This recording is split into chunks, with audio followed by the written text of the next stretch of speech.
There are certain matchups in the NBA that always just have a different air about them. Bill Russell versus Wilt Chamberlain, Magic Johnson versus Larry Bird, Michael Jordan versus the Bad Boy Pistons, LeBron versus Steph. These battles between legends always hold a little bit more weight than just any other game, regardless of if it's the regular season or the playoffs. Last night we got one of those legendary matchups, and it delivered.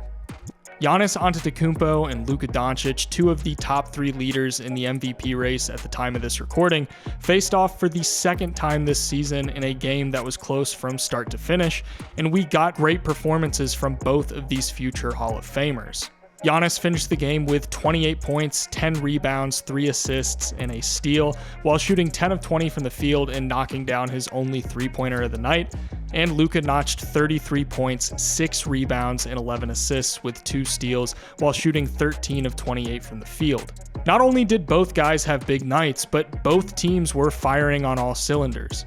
It was the Bucks that ultimately came out on top, but I want to get into what made this game so special and how each team seemingly had an answer for the other at every turn throughout the night.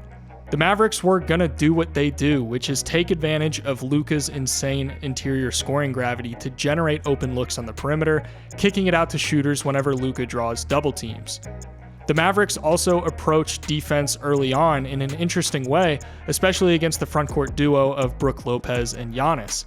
The Mavericks didn't bother leaving Powell on the interior to provide paint defense, instead double teaming Giannis in the post with whoever was closest whenever Lopez or Giannis got the ball down low. They would send as much help as possible in the paint to try and prevent Giannis from getting going on the interior. The Mavericks seemed to do a pretty good job of scoring in the pick and roll against Brook Lopez in drop coverage, despite the fact that Lopez has been one of the best defenders in the NBA so far this season, currently leading the league in blocks. Despite Giannis starting out a little slow, the Bucks still did a good job of putting points on the board, with Giannis initiating dribble handoffs and setting good screens for perimeter players to drive and get to the rim against the Mavericks' limited paint defense.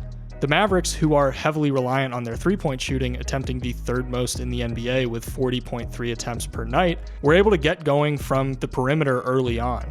Luka was still doing his usual Luka things, hitting this unbelievably difficult shot over Chris Middleton.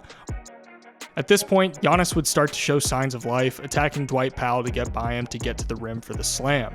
The Bucks were still doing a good job of generating points in the pick and roll, with Grayson Allen making a really slick feed to Portis on the roll through a really tight window. Overall, the Bucks' ball movement was really solid when the Mavericks sent doubles on Giannis, warping the defense by sending it around the perimeter before Jrue Holiday drives and collapses the defense, sending it out to Giannis, then to Carter, who drives, kicks it back to Allen, who then hits the triple to tie it up as the shot clock expires. With Lopez now on the bench, the Mavericks took advantage of having Giannis pulled out to the perimeter so that when he hedges this screen, Luka feeds it to him inside for the finish. This next possession is going to kick off a 1.5-minute stretch of Luka and Jrue just going at each other, with Luka driving to get the finish over Jrue before patting him on the butt after knocking it down.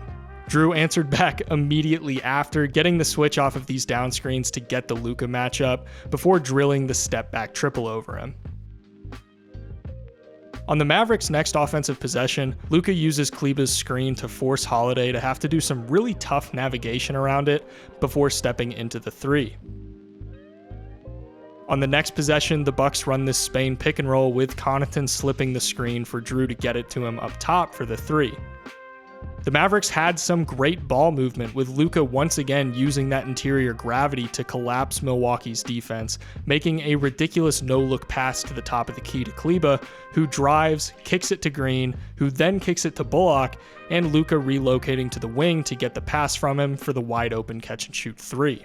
The second quarter included a big chunk of non-Luka minutes, and the Mavericks took advantage of the Bucks going smaller in the second quarter, with Giannis as the only big on the floor and Lopez and Portis on the bench. But once Lopez is back in, he immediately makes an impact, shutting down Josh Green's baseline cut to get the block. The Bucks defense tightens up a lot at this point, not really letting the Mavericks get anything going on the interior and returning to forcing them to shoot threes or forcing turnovers on the inside. On the other end, the Bucks offense really started to hum with this nice inbounds play from Middleton to Giannis into this dribble handoff for Middleton to knock down the deep two. The Mavericks still did a pretty solid job of winning the non-Luka minutes, with one of the biggest moments being this Josh Green flush over Brook Lopez. At this point, Luka comes back in, and Luka tries to get by Lopez to get to the rim, but Lopez shows why he's leading the league in blocks, stuffing Luka's shot to get the Bucks the possession. The Bucks offense really continued to heat up at this point, with Chris Middleton getting the switch onto Luka before knocking down the three over him to put the Bucks down by only 3, and shortly after knocking down another 3 off of this inbounds play, using Lopez as the screener to get him an open catch and shoot shot in the corner, putting the Bucks up by 2. With Drew on him, Luka gets the switch to instead get Connaughton, using the screen from Kleber to get going downhill before stopping and crossing to his right to knock down the floater over top of him. The Mavericks executed some great plays early in the third quarter to make use of Lopez playing in drop coverage without Giannis on the floor, having Powell fake the pin down for 𝙖𝙗𝙤𝙪 Jr., allowing for Luka to feed him towards the baseline for the shot. The Mavericks' defensive approach of swarming Giannis on the interior proved successful, getting the block on him when he gets triple teamed as he tries to go up for the shot. They stayed with this strategy, hounding Giannis in the post, with Finney-Smith poking it away from him and Luka doing a great job of keeping his dribble and avoiding the defensive pressure from Giannis. Lopez, despite not being the most switchable big man in the world, still did a great job of guarding drives, getting the block on Dinwiddie on the layup attempt. Now the Bucks would start to lean more heavily on Giannis in the pick and roll in the second half, with Luka sagging off of him on the roll for Holiday to find him for the slam. The Mavericks still didn't deviate from their perimeter shooting, with Luka and Wood running this pick and roll, forcing Giannis to slide over and tag the roll, letting Luka make a slick pass to Kleber for the 3. Now with Kleber operating as the screener, they can really abuse the drop coverage, with Kleber popping instead of rolling, and since Lopez was in drop coverage, he's left wide open for the catch and shoot shot off of this behind the back pass. Now this play by Milwaukee is going to be designed to get Connaughton an open shot in the corner.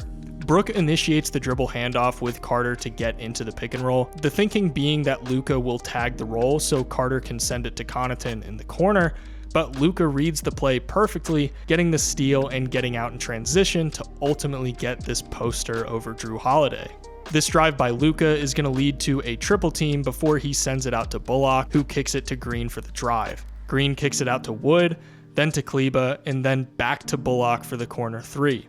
This sequence shifted the entire Milwaukee defense to open up the weak side after Green's drive, and it worked to perfection.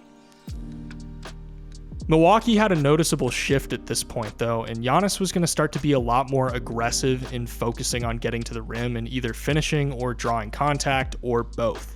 He forced Wood and Kleber to have to play physical, and he started to close the deficit by getting to the basket. It's a lot easier to slow him down if you double him before he has the chance to even start moving, but the Mavericks stopped doing that after doing it throughout the first 3 quarters, and it's what allowed Giannis to start getting to the rim and drawing frequent contact.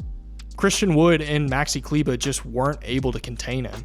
The Mavericks would eventually start to be more mindful of defending the interior, which allowed the Bucks to spread the floor and find shooters on the perimeter when the defense was collapsed inside, with this shot putting the Bucks up halfway through the fourth quarter. Still taking advantage of Giannis starting to heat up, the Bucks went back to the pick and roll, with Jrue finding Giannis on this roll to draw the contact. The Mavericks would put their starters back in, and Luka starts to leverage that drop coverage even more, knocking down this mid-range shot off of the screen from Powell with Lopez sagging off of him. The Mavericks down by 1 at this point, get an offensive rebound, swinging it out to the perimeter, with 𝙖𝙗𝙤𝙪 managing to get the call for the free throws, but the problem is 𝙖𝙗𝙤𝙪 missed all 3 of his free throws. With a minute left, Luka starts to hunt for the switch, ultimately getting the matchup against Lopez off of Kleber's screen. He draws Lopez out to the perimeter, breaking him down off the dribble to get the finish to put the Mavericks up 1 with 30 seconds left. Now on this inbounds play with 9 seconds left, Middleton comes and sets this back screen for Lopez, letting Lopez get to the basket for Hill to find him on the lob for the finish, giving the Bucks a 1-point lead. The Mavericks had the final shot of the game, down 1 with 2.4 seconds left, but Luka wasn't able to get it to fall, and Milwaukee walked away with the win. Anytime two MVP caliber players match up, more often than not, you're gonna get a great game. This one wasn't just a great game from both individual players, but it was an exciting duel between both squads, especially since both teams have such drastically different approaches both offensively and defensively. Probably my biggest takeaway from this game is that I need to see Luka and Giannis in the finals at some point in their careers, because 7 games of this would be incredible.